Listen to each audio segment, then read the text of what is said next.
So good to see you everyone. First of all, congratulations, 100 episode complete हो चुके हैं finally. Thank you. क्या कुछ कहना चाहोगे, कितनी एक्साइटमेंट बढ़ गई है इसके बाद? आप बताइए नहीं, हाँ excitement बता. है। नो नो, वो- we are super happy and specially पहले ऐसा होता था कि कोई भी डेली सोप एक मिनिमम साल 1.5 साल का रन तो कर ही लेता था, बट इन करंट टाइम्स अच्छे से अच्छे शोज़ जो है 3-4 महीने में बंद हो जाते हैं. So given that I think already हम 100 एपिसोड्स कंप्लीट कर चुके हैं. We are number 1 on the network and अभी भी सफ़र और भी बाकी है. हमारे लास्ट वीक की जो रेटिंग्स है बहुत ही इनकरेजिंग आए हैं. So I think we are very excited. And मेहनत तो खैर हम हर शो पे ही करते हैं, but of course when you see that the response is so good, you are more excited, you feel more responsible to do better. So I think yeah we are just looking forward to the next chapter in our show. हम show की बात करें उससे पहले captain of the ship आप दोनों producers जी। जो main खर्च करते हैं पैसे. आप लोग से जानना चाहेंगे 2 दूनी 4 प्रोडक्शन. पहले इस नाम के पीछे क्या राज है उसके बारे में कुछ बताइए. बताइए सर, 2 दूनी 4। देखिए, पहली बात तो ये है कि मेकर्स जो है वो यूजुअली पैसे खर्च करते हैं, लेकिन हम लोग 2 क्रिएटिव लोग हैं, तो हम लोग सिर्फ पैसे खर्च नहीं करते, हम लोग शो को बनाने में भी मेहनत करते हैं. तो वो एक बड़ा डिफरेंस है. और 2 दूनी 4 का मतलब ये हुआ कि जब हमने ये कंपनी की शुरुआत की थी तो एक इंजन मैं हो गया और एक इंजन सर हो गए, रविंद्र सर हो गए. तो ये डबल इंजन की सरकार है ये, तो इसलिए 2 दूनी 4 हमने रखा था. दोनों मिलकर 2 से 4 हो रहे हैं, तो इसलिए इस प्रोडक्शन हाउस का नाम रखा था. प्लस हमको चाहिए था कि नाम में ना कुछ ऐसा अलग से कुछ बात हो, कुछ चटपटापन हो. तो ये सोच के हमने नाम रखा था. और नाम हमारे लकीर है बिकॉज हमारे शोज़ पहला श्रावणी आया हमारा जो करीबन 1 साल चला, और अभी दहेज दासी जो बहुत ही अच्छा चल रहा है, लोगों का प्यार मिल रहा है. That's important. एंड उम्मीद है कि इसी तरह से अच्छा चलता रहेगा. You want to say something sir? नहीं, मेरे ख्याल से काफ़ी बोल दिया उन्होंने। 2 अरे दूनी 4 कुछ तो क्यों बोलो रखा? सर. 2 दूनी 4 क्यों रखा, ये तो मतलब किसी और क्वेश्चन में बोल वो इन्होंने बता दिया 2 दूनी 4 क्यों रखा, कि 2 क्रिएटिव लोग हैं. तो क्या होता है, प्रोडक्शन हाउस यूजुअली आप देखते हो कि जैसा जैसा जैसा कि परसेप्शन है, जैसा कि आपने भी बोला कि पैसा लगाने वाले आप लोग हैं. तो ये डिफरेंट प्रोडक्शन हाउस है जहाँ क्रिएटिव माइंड्स दो हैं. जब क्रिएटिव माइंड्स दो होंगे तो चीज़ अगर 100 पे पहुंचनी होगी तो वो 200 पे पहुंचेगी क्वालिटी वाइज. और हम लोग in our personal careers, sir as a writer और मैं एज अ डायरेक्टर, हम लोग ने मतलब काफ़ी बेहतर काम किया है. थोड़ा सा जिसे कहते हैं कि अच्छा काम किया है. एंड वी ऑलवेज वांटेड कि हमारे प्रोडक्शन हाउस से जो चीज़ निकलती है क्वालिटी वाइज बहुत अच्छा हो. नहीं तो ऐसा होगा कि सब लोग यही बोलेंगे कि क्या है, जब दूसरों के लिए प्रोडक्शन करते थे ना तो बहुत बढ़िया करते थे, अपने में पैसे बचा रहे हैं. सर ये आप दोनों से जानना चाहेंगे कि जब किसी भी शो में अपना क्रिएटिव माइंड देते हैं और या पैसे लगाते हैं कुछ भी, तो काफ़ी अपने तरफ भी एक्सपेक्टेशन रहती है उस शो से. तो आप लोगों की दहेज दासी से क्या एक्सपेक्टेशन है और अभी भी है? नहीं, हमारी एक्सपेक्टेशंस तो ये कि चलता रहे, 2 साल 3 साल 4 साल 5 साल चलता रहे. चलने के साथ साथ अच्छे से चलता रहे, क्वालिटी वाइज चलता रहे. आज जो हमारे 100 एपिसोड भी हुए, हम जब से हमारे लिए 100 एपिसोड्स हो गए, आगे चलेगा, ये तो बहुत अच्छी बात है. पर हमारे लिए उससे अच्छी बात ये है कि हम जब से लॉन्च किया है we are number 1 on the channel, on the platform. So that makes a difference कि हम Number 1 with very good numbers. Very good numbers. Just Number not one. number 1 like that. Very good numbers. मतलब अब तक जो उस channel की time spend नहीं आया था, जो उसका TSP नहीं था, TRP नहीं थी, वी मतलब वो एक्सपेक्टेशंस हमने बियॉन्ड कर दी हैं, पार कर दी हैं. एंड वो हमारे लिए भी, हम लोग खुद अपने लिए एक जैसे कहते हैं ना आगे बेंचमार्क बनाते हैं. सो वी ऑलवेज वांट कि हम बेंचमार्क हमारा खुद हायर हो. तो जैसा कि 2 दूनी 4. 2 दूनी 4 है ना? जो टाइम स्पेंड है उसका डबल. ये है. बाकी मैं यही कहूँगा कि हम लोग की कोशिश ये रहती है कि हमारा, जैसा सर ने कहा, हमारा प्रोडक्ट जो है वो बहुत अच्छा हो. तो हालांकि दहेज दासी जो है वो जो सोनी जी जैसे चैनल पे नहीं है, लेकिन वहाँ के चैनल वाले भी जो हैं और जो दर्शक हैं वो भी ये देख के बोलते हैं कि किसी भी तरह से ऐसा लगता है कि इस शो में कहीं कोई कमी रखी गई है, कहीं कुछ उसको हमने कहीं कुछ हाथ बांधा है अपना, क्योंकि हमारा प्रोडक्ट खूबसूरत लगना चाहिए. और राजस्थान बेस्ड है तो राजस्थान के रंग बहुत खूबसूरती से निकाल के लेके आए हैं हम लोग। तो हम लोग काफ़ी संतुष्ट हैं हमारे प्रोडक्ट से, और हम संतुष्ट हैं, हमारा चैनल संतुष्ट है और लोग संतुष्ट हैं। सर यही अगला सवाल था, राजस्थानी वेज इसका पीछे तो कुछ मेन कारण है राजस्थानी वेज? आप प्रथा बेस्ड है और राजस्थान जो है प्रथाओं के लिए जाना जाता है। तो ये कहानी एक ऐसी कहानी है जो राजस्थान में ही हो सकती थी, और हमने एक प्रथा से शुरू की, लेकिन हमारी कोशिश ये रही है कि राजस्थान की अलग अलग प्रथाओं को हम शो में लेकर आए। कुछ अच्छी, कुछ जो कुप्रथाएँ हैं उनको भी हमने दिखाया है, ताकि लोगों के सामने संदेश जाए और जो बुरा है वो बदले। डेली सोप में ये एक डिफिकल्टीज आ जाती है कि लोगों को डेली के लिए एक्साइट करके रखना कि आगे क्या होने वाला है, अगले दिन क्या होने वाला है, वो काफ़ी डिफिकल्ट हो जाता है। अपने आप को उस चीज़ के लिए कितना प्रिपेयर करते हो? कि हमेशा तो ऐसे रिजल्ट का सोच के आप उस प्रेशर में तो काम नहीं कर सकते, आपको अपने कन्विक्शन से काम करना है। ऑफकोर्स डेली सोप की कुछ रिक्वायरमेंट्स होती है, जैसे कि आपने कहा ये एक पैरामीटर होती है कि हम ऑडियंस को कैसे एंगेज रख पाए। सो वो एट लार्ज जो दोनों सर है वो सोचते हैं कहानी को लेके, बिकॉज कहानी और किरदार से अगर एक बारी ऑडियंस जुड़ जाती है, दैट्स द ट्रिक। एक बारी जुड़ गई और आपके किरदार को पसंद करने लगते हैं, सो मोर और less I have seen people are engaged. बाकी वो हर दिन का क्या करना है, वो कैसा हमारा स्टोरी एंड होगा, वो सारे जो कैलकुलेशंस है, ऑफकोर्स दे आर स्टॉलवर्ड्स, दे हमारे एपिसोड्स उस हिसाब से क्राफ्टेड भी होते ताकि हमारे जो एपिसोड के एंड्स हो वो किसी हुक पॉइंट पे हो script wise. But like you know, if you are convinced about the story, अगर हम स्टोरी को लेके कन्विंस्ड है, आई थिंक वो अगर हो जाए ऑडियंस रह जाती है आपके साथ। और जब नहीं रहती है, अगर किसी हफ्ते हमारी रेटिंग समझ लीजिए ऊपर नीचे होती है, दैट्स अ सिग्नल इनफ कि okay this is not the story which is being accepted, we immediately do the damage control and whatever needs to be done. हाल ही में आपने शिवतांडव भी परफॉर्म किया, जी उसका कैसा एक्सपीरियंस था और आपने शायद कोरियोग्राफ भी किया? जी, एक्चुअली जो हमारा शो है वहाँ पे विंध्या एज अ कैरेक्टर कभी I never thought that Vindhya would be dancing. पसंद कर रहे हो उस कैरेक्टर? हाँ, मैंने सोशल मीडिया में डाला भी था, so lot of views and likes have come. But ऐसी कहानी का कुछ एक मोड़ आया जहाँ पे विंध्या को एक तांडव करना था, एंड शी वाज जो नेगेटिव फोर्सेस थे उनको जागरूक कर रही थी, तो उनको एक बहुत ही एनर्जेटिक एक तांडव के माध्यम से वो करना था। एंड मुझे ये जिम्मेदारी भी दी गई कि आप ही खुद ही कर लो choreograph. So just great, I think in coordination with my director of course हम लोगों ने सोचा, उन्होंने भी बहुत कुछ उन्होंने पिक्चराइज किया हुआ था कि ऐसी लाइटिंग होनी चाहिए ताकि वो एटमॉस्फेयर हम ऐसे बिल्ड कर सके। सो ऑल इन ऑल मज़ा आया। See I love dancing, everybody knows that, and dance was वो ज़रिया जहाँ से मैंने रियलाइज़ किया कि okay I want to do acting, because that was my first stepping stone into any sort of creative field. And choreograph करने को भी मिला, so I think that was the icing on the cake. And when like you said इतना पसंद किया जा रहा है, so I think I hope it's worked in favour of the episode, and yeah I think it was fun.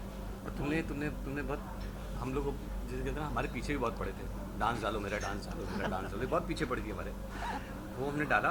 But on a serious note, ये थोड़ी humble हो रही है, बट जैसे तुमने बोला ना कि इंगेज करने के लिए क्या करते हैं, सो जितने भी अच्छे आर्टिस्ट होते हैं इंक्लूडिंग हर, कि जो भी सीन परफॉर्म करती है तो उसके बारे में सोचती है इन एवरी सीन। वो हम जब लिखते हैं और जब हमको उसके बाद जब वो शूट होने के बाद जब पर्दे पे दिखता है तो फ़र्क दिखता है कि क्या एक एक्टर उसमें चेंज ला सकता है, सीन कहाँ पे वर्क हो रहा है कैसे नहीं। कई जगह ऐसा होता है कि वो सीन पे हमको फ्रीज़ नहीं करना होता है, हमको फ्रीज़ पॉइंट मिल जाता है बिकॉज ये उसमें होती है, ये परफॉर्म कर रही होती है, तो शी एक्सपीरियंस भी है, अच्छी एक्टर भी है। सो इसको समझ में आता है मुझे सीन कैसे एंड करना है, कहाँ एंड करना है, सीन को किस लेवल तक लेके जाना है, तो वो एक एडवांटेज भी ऑफ हैविंग गुड एक्टर्स यार। तारीफ मिल गई मुझे। देखो सारे एक्टर्स एक्ट्रेसेस की तो बॉन्डिंग देखते हैं ऑन स्क्रीन भी, बट ऑफ स्क्रीन उनके प्रोड्यूसर्स के साथ उनकी बॉन्डिंग केमिस्ट्री कैसी, ये जानना चाहेंगे, क्योंकि बीटीएस लोगों को देखना काफ़ी पसंद आता है। ये बीटीएस ओरली भी ओरली पता चल जाए आप लोगों के मुँह से तो काफ़ी अच्छा लगेगा। हाँ, आई थिंक अभी और देखने को भी मिलेगा नाउ दैट हमारे सेट इस तरफ आ चुका है, जिस part of the city. So I think I am hoping कि हमारे दो जो प्रोड्यूसर्स हैं वो ज़्यादा सेट विजिट करेंगे, and the party is due, जिसके लिए मैं बोलती रहती हूँ 100 एपिसोड की party. So I guess we'll chill out more, BTS मिल जाएगा आपको, हाँ नाचने का मिलेगा ना, मैंने everybody is letting their hair down. But yeah मतलब that's the fun side of it. But genuinely I think बहुत अच्छा रहता है हम सबका ऑफ कैमरा इंटरेक्शन, एंड हम बीच बीच में sir both the sirs keep doing those video calls also जहाँ पे हमें आगे की स्टोरी का भी नरेशन मिलता है. I think that's the key. See, everybody is professional. जाके तो जॉब करना है. आप कोई भी जॉब करो, कोई हाफ हार्टेड तो नहीं करेगा. कोई ये तो नहीं बोलेगा अच्छा मुझे इनके साथ मेरी पर्सनल ट्यूनिंग नहीं है तो मैं काम खराब करूँ. ऐसा तो नहीं होता है. हम सब प्रोफेशनल है, काम अच्छा करने के लिए जाते हैं. But the added advantages of screen भी अगर एक एनर्जी सब में हो, एक तालमेल हो, I think the work becomes more enjoyable and easier, and that's the difference between a job which is just done professionally and a job where there's a lot of heart and soul into it. So I think touch wood, our team bonds very well on that front. That is the difference. जहाँ पे क्या होता है, जो पैसे वाले producer होते हैं, जो क्रिएटिव प्रोड्यूसर्स होते हैं. I am a technician first. मैं अपने आप को प्रोड्यूसर कभी नहीं समझता. मैं अपने आप को पार्ट ऑफ देम समझता हूँ. ये राइटर हैं, ये अपने आप को प्रोड्यूसर कभी समझते नहीं हैं. ये पार्ट ऑफ द टीम समझते हैं. सो एक बॉन्डिंग अलग है. So that's a different bonding that we have with the team. अभी हाल ही में लोकेशन भी स्विच किया गया सर, नायगांव टू गोरेगांव. ये क्यों मेन से आपको क्या लगता है? क्यों? हाँ, आपको क्या लगता है क्यों? Obviously the distance, the नहीं. traffic and all हाँ, that. बहुत So- सारा डिफिकल्ट. मतलब हम तो खैर जैसे बोला ना, हम तो कभी कभी जाते हैं. हमारे पास तो एक ऑप्शन होता है कि यार आज ट्रैफिक 3 घंटा दिखा रहा है तो हम नहीं जाते हैं. पर मेरे आर्टिस्ट के पास, मेरे क्रू के पास वो जैसे कहते हैं ना, लग्जरी नहीं होती. And they had been since last I think 3-4 months, 5 months. See, Naigaon anyway बहुत दूर है, बट अभी half the industry shifting there, so we really don't have a choice. But March महीने से जब से वो रास्ते डग अप हो बहुत गए, ज़्यादा, बहुत बहुत ज़्यादा. ख़राब थे. मतलब 4-5 घंटे बोथ द वेज मिला के क्यूमुलेटिव लग रहा था. At the end of the day वो काम पे ही असर होता है, बिकॉज सब लेट पहुंच रहे हैं, everybody is in a bad mood. काम तो करते हैं बट वो डे टू डे उसका एक हो ही जाता है एंड रिजल्ट पे. तो आई think it will be more productive and they were very considerate. दोनों सर लोग, network, everybody thought, and I think it will be better for the job because productivity सबकी बढ़ जाएगी. जितना घंटा हम ट्रैवल कर रहे थे उतना ही बेटर टाइम माइंड फ्रेम में हम काम कर पाएंगे. एक अलग एनर्जी रहेगी ना बेसिकली. क्योंकि क्या है, आप 3 घंटे जब ट्रैवल करके वहाँ पहुँचते हैं तो आपकी एनर्जी ऑलरेडी आधी तो खर्च हो चुकी होती है रास्ते में. तो अब वो एनर्जी बचेगी, इनको आराम भी मिलेगा, एक्टर्स फ्रेश रहेंगे, काम करने का मज़ा अलग होगा. तो वो सारी चीज़ों को ध्यान में रखते हुए वहाँ से क्या शिफ्ट किया गया था. एंड आई एम श्योर कि रिजल्ट पहले से और बेहतर ही होंगे. और तुम तो एक बार मेरे ख्याल से बाइक से आए थे. हाँ, 3 घंटे हाँ. फंस गई थी तुम बाइक मैं से. फंसे किसी के पीछे बाइक में बैठ के आई ये थी. बोलना पड़ेगा कि मतलब काफ़ी काम कर चुकी हैं ये, और काफ़ी अच्छा काम कर चुकी हैं. इसके बावजूद इनके बारे में 2 चीज़ें बताना चाहूँगा कि एक तो ये कि अगर ये लेट हो रही हो तो ये कार में मेकअप करके आ जाती है, which is a very good thing. मतलब ऐसा नहीं कि मैं ट्रैक में फंस गई, मैं क्या करूँ, वो बहाने नहीं होते इनके. तो वो कार में मेकअप कर लेती हैं. और दूसरा एक बार तो ये हुआ था कि बड़ा इंटरेस्टिंग किस्सा है कि रास्ते में अटक गई थी क्योंकि ट्रैफिक बहुत था. तो फिर इन्होंने सेट से बाइक मंगवाई थी. नहीं, वो क्रिएटिव वाज कोइंसिडेंटली जा रहे थे. Passing by. हाँ, तो ये अपनी कार से बाहर निकली और शूटिंग पे टाइम पे पहुंच सके, इसके लिए इन्होंने क्रिएटिव के बाइक पे बैठी है. और उसके बाद में ये पूरा ट्रैवल करते हुए वहाँ तक आई थी, वो पूरा उस ख़राब रास्ते में. So which is very commendable and it shows the commitment she has for the show. धूप में इसको बहुत माइग्रेन होता है. फिर उसके बाद अरे ऐसा लग रहा है प्रेस कॉन्फ्रेंस मेरे लिए क्या जा रहे हैं. नहीं, बट वो मेरी प्रॉब्लम है. मतलब मैं काम किया यार. जो सही है वो सही सही है. है, सही हाँ, है. जो सही नहीं, है बट वो- मेरी वो प्रॉब्लम है सर. मतलब लास्ट दिन ऑल्सो जब हम लास्ट डे शूट कर रहे थे, I remember we were doing an afternoon shift. 2 बजे का Last कॉल day on था. that set, हाँ? हाँ, Don't say मतलब last दैट day, सेट हाँ. Last day on that set. So 2 बजे का कॉल था. आई लेफ्ट एट सम 11:40-45 हमारे ग्रुप में डाला. सो हमारे प्रोडक्शन जो है उन्होंने ही बोला कि अरे मैम आप इतने जल्दी निकली. आई गो मैड. मैं 5 मिनट भी लेट पहुंचती हूँ, मेरा दिमाग ख़राब हो जाता है.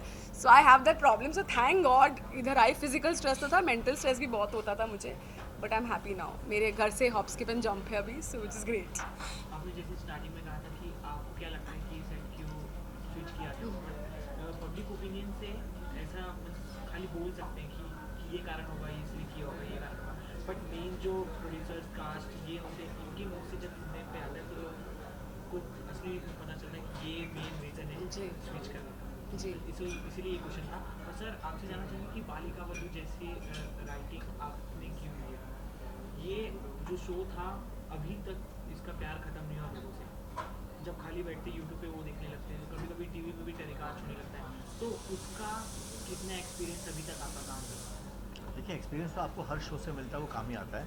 लेकिन बालिका वधू से जो एक्सपीरियंस मिला उसका एडवांटेज हुआ कि मुझे समझ में आया कि राजस्थान के जो रंग हैं वो रंग किस तरह से दिखाने हैं क्या अच्छाइयाँ सामने लानी है और क्या बुराइयाँ सामने लानी है, और बुराइयों को किस तरह से सामने लाना है कि वो एक सीख की तरह दिखे, वो एक कटाक्ष ना लगे, एक सीख लगे। तो वो एक्सपीरियंस काम आया काफ़ी, और काफ़ी खूबसूरती से हम इस शो में जो सीखा है वो दिखा पाए, राजस्थान स्पेशली अच्छे से दिखा पाए, वो बहुत बड़ा एडवांटेज था। इसी के साथ शो में क्या कुछ नया देखने को मिलेगा? तो आप लोग ही बता पाएंगे। बहुत कुछ नया देखने वाला है, देखने वो ये देंगे। देखिए, नया कहानी के लेवल पे तो बहुत कुछ रहेगा ही रहेगा। हमारी कोशिश ये रहती है कि हम हर 10-15 दिनों में कुछ एक ऐसा धमाका करें जो लोगों को बांध के रखे। उसके लिए बहुत ज़रूरी है कि आप कहानी में कुछ नए ट्विस्ट लाते रहें, और उसके साथ साथ में हम कैरेक्टर्स जो हैं उनको भी अलग अलग तरीके से परफॉर्म करने का मौका देते रहें, ताकि सिर्फ कहानी नई नहीं लगे, बल्कि कैरेक्टर्स के टेक भी थोड़े से बदले हुए लगे, कैरेक्टर्स की परफॉर्मेंस भी आपको नई लगे, फ्रेश लगे। तो वो हम लोग की कोशिश रहती है, और अब तक तो हम उस कोशिश पे कामयाब रहे हैं, और उम्मीद है कि आगे भी रहेंगे। नहीं, विजुअली भी थोड़ा अलग लगेगा ना, नहीं, न्यूज़ ये- सेट ये- आल्सो विल लुक ये झूठ बोल रहे हैं, हर 10-15 दिन में धमाका नहीं होता, हमारे हर दूसरे एपिसोड में धमाका होता है। हर दूसरे एपिसोड में धमाका होता है जो हमको हैंडल करना ऑडियंस जानती है, बताने की जरूरत नहीं, तभी इतना प्यार मिल रहा है। जी। बिल्कुल। या काफ़ी अच्छा लगा आप लोगों से बात करके। I think you want to say something for your audience about your show. देखते रहिए, और क्या, हम लोग को मेहनत करते हैं, हर शो में ही करते हैं, बट मेहनत रंग लाए तो अच्छा है। अभी तक तो the journey has been great, and इससे और बेटर ही हो, यही हम उम्मीद रखते हैं। हम मेहनत भी उसी Yes. डायरेक्शन में करने वाले हैं, तो यही प्यार मिलता है, यही प्यार आप जो है हमको देते रहे। हम अभी आगे 100 बढ़ते एपिसोड, फिर 200, फिर 3, 2 दूनी 4, 4 दूनी 8, ये करते रहे हम आगे बढ़ते रहे। Thank you. Thank you so Thank much. you.